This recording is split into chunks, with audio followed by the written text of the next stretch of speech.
Well, I want to go to the UK, where a senior judge has been heavily criticised for giving his, get this, best wishes to one of the masterminds behind the 9/11 attacks on New York and the London bombings in 2005. Sir Robert J made the comments at a High Court hearing ahead of Haroon Aswat's imminent release.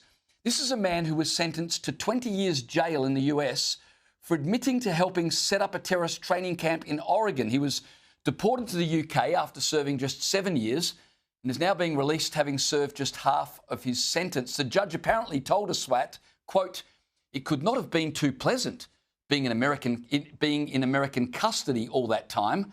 I have to wish you all the best and say to you that the way forward is to keep on your medication, listen to the advice you're going to get, and keep out of the sort of things you were doing." Well, indeed.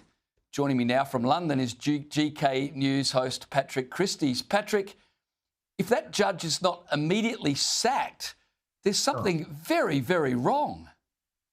I mean, Haroon Aswat was detained under the Mental Health Act. I would detain that judge under the Mental Health Act. Thousands died in 9/11. 52 people died in the 7/7 terrorist attacks we had here in London. Hundreds more were injured. You cannot de-radicalise a jihadi. How do we know that? Because we've got some cast iron examples. The London Bridge attacker here in London, obviously, was released, said he'd been rehabilitated, then killed his support workers, who were two young people. Just a few weeks ago, I exclusively revealed on my GB News show that Britain's most dangerous jihadi, that was probably before the guy that we're talking about now, had been released. He was called Mohammed Shah Jahan. He plotted to blow up the London Stock Exchange and commit a marauding gun and bomb attack around the capital. He was released. They just let him out. They said that he'd served his time and that despite the fact that mental health workers said that he still posed a danger, they let him out anyway. He was close friends with that other attacker that I just mentioned there. Another accomplice of theirs was released. He was recalled immediately for planning another terror attack. I mean, I'm starting to wonder whether or not some of these judges are lunatics. You know, they've been interpreting law designed for Ukrainian refugees to allow Gazans into Britain. We've had a card-carrying former member of the Labour Party allowing the continued use of migrant hotels, and now they're allowing these jihadi terrorists back onto our streets. I mean, there is something seriously wrong with our judicial system here in this country. Yeah, well, I've got to say, I read the UK Telegraph and the UK Times every day, and it seems like every other day there's some decision or comment from a member of the British judiciary that is so at odds with what you would expect normal people would be thinking and expecting. Yeah, exactly. And you have to have a look at who some of these people are. And has that judicial system been infiltrated by people on the kind of hard left, as it were? I mean, we know that one of the judges who was responsible for the ruling about the migrant hotels being allowed to stay open, he sided with the government on that. He'd been a member of the Labour Party for 28 years. He was the former treasurer or chairman of the Fabian Society, which is a really hard left thing. I mean, their logo is a wolf in sheep's clothing, right? So you've got that. He was the treasurer of the Society of Labour Lawyers. I mean, he set up the chambers, the same barristers' chambers that our Attorney General currently worked for before. That's the same guy, obviously, that was fine for us to sign off our sovereign territory to Mauritius, the Chagos. You have to look at who these people really are, you know, and I do wonder whether or not really they are, in a sense, enemies of Britain. It certainly starts to come across that way.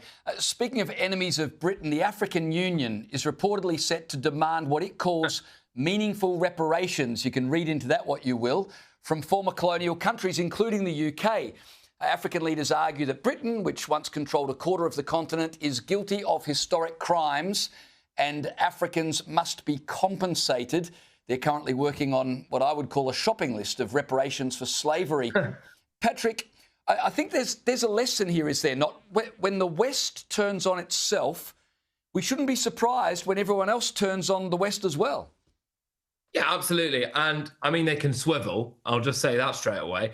But this is what happens when the British government and the West shows weakness. Like I said before, we've given away the Chagos Islands to Mauritius. Well, we're not giving it away. We've actually paid them for the privilege of taking our territory. We're currently being led by a spineless human rights lawyer in the shape of a prime minister who's obsessed with international law. And we now have a deputy prime minister who has openly called for reparations. So this is just absolutely astonishing stuff. I don't really think that Britain has got anything to apologise for. And also there's question marks as to where would this money seriously go. I mean, with respect, some of these African countries are amongst the most corrupt in the world. So the idea of handing over potentially to the tune of hundreds of billions of pounds, by the way, British taxpayers' money to some of the more corrupt countries in the world is not a particularly good idea. And also, you know, I'm not being funny, but we accept a lot of immigration, both legal and illegal, from various different African nations as well. So they kind of can't have it both ways. Some people would say that we are, in a way, paying reparations because we seem to be accepting thousands of mostly young men from the likes of Eritrea and Ethiopia on a monthly basis illegally across the English Channel, and putting them up, you know, for free in luxury hotels and giving them everything that they could possibly want. I mean, that is a form of reparations, isn't it? And I think that's more than enough as it is. Just really quick, because I want to move on to Prince Harry, but these demands for reparations, that they happen from time to time. The demands are getting stronger, but do you seriously think they'll go anywhere?